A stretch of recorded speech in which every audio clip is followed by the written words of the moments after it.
What's up guys, Tay here back with another video, and in today's video I'm going to be giving you a few tips that help you with affiliate marketing in 2020. Jumping into it guys, the first tip is to pick a niche that you can solve a major problem with.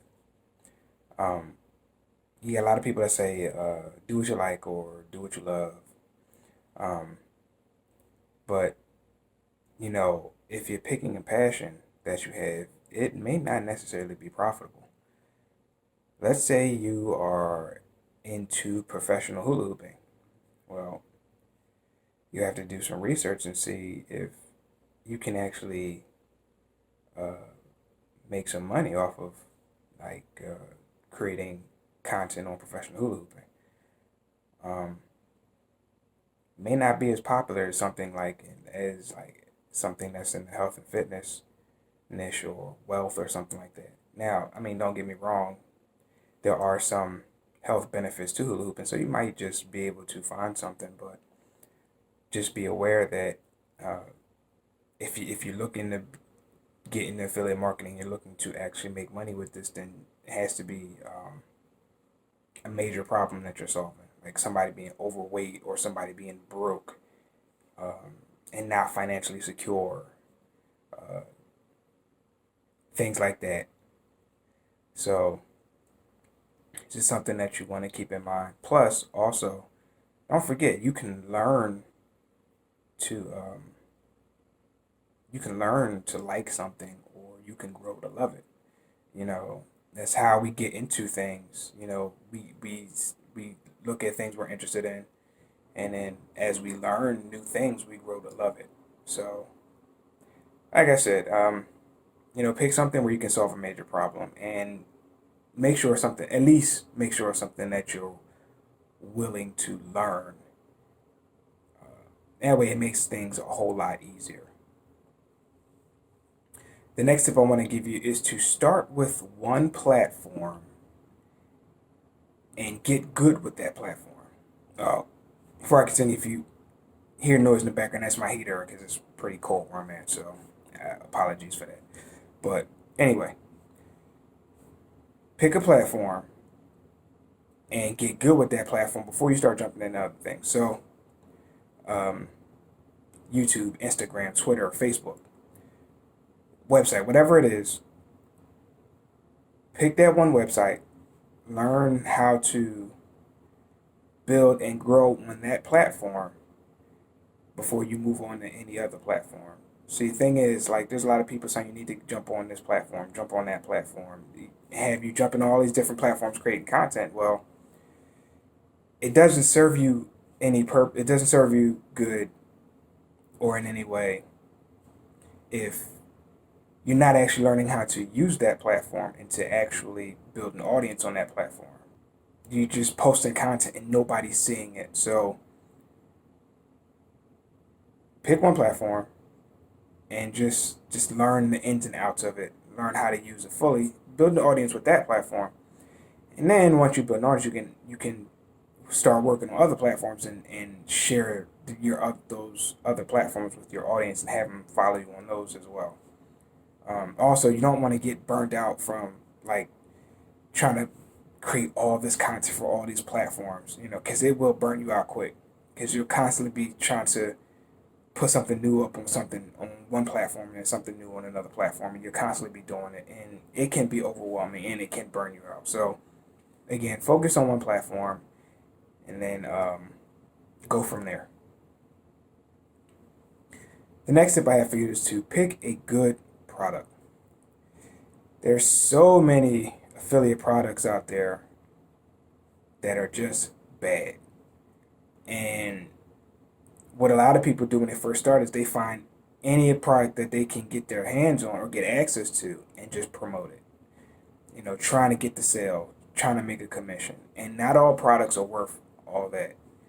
You get access to a bad product and you share that out with your audience, and that product is bad, people aren't going to trust you. Furthermore, people are going to actually blame you for them wasting their money on this product, even though you didn't make it. So when you're looking up these products, and it doesn't matter whether it's a digital product or you're on something like you're promoting like Amazon products, because there are plenty of 2 and 3 star products on Amazon that people just have a fit over. So just be careful about the type of products that you promote. Make sure that they're really good, and that way this will help you build loyalty with your followers, and people will take your recommendations in the future if the products that you're promoting are actually good.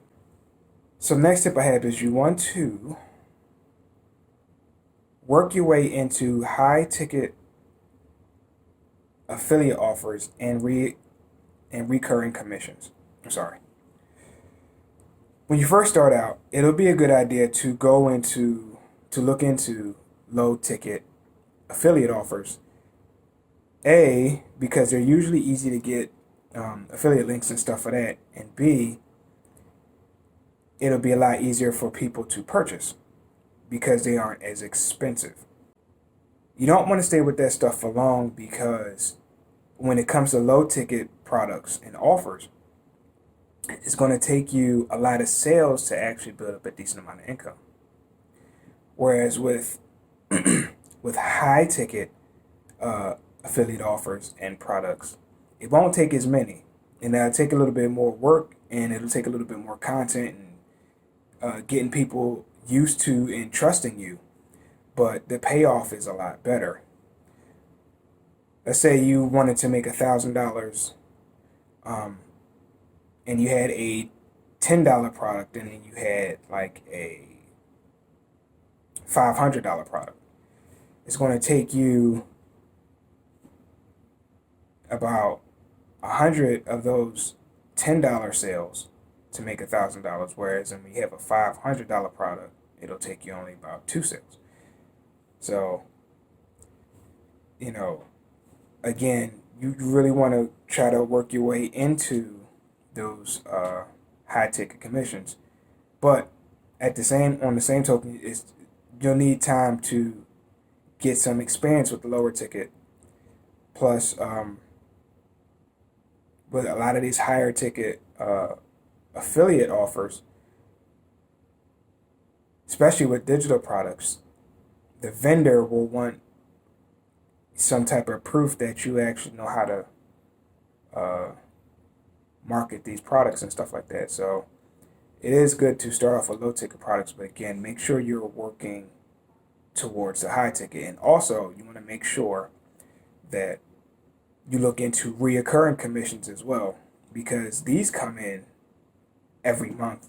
These are subscription-based or membership-based products where, as long as the person's paying, you'll keep getting commissions. So it's something that you definitely want to look into, especially when you have months where you may not be making a lot of sales. You may be relying on those reoccurring commissions to keep you afloat for the month or so.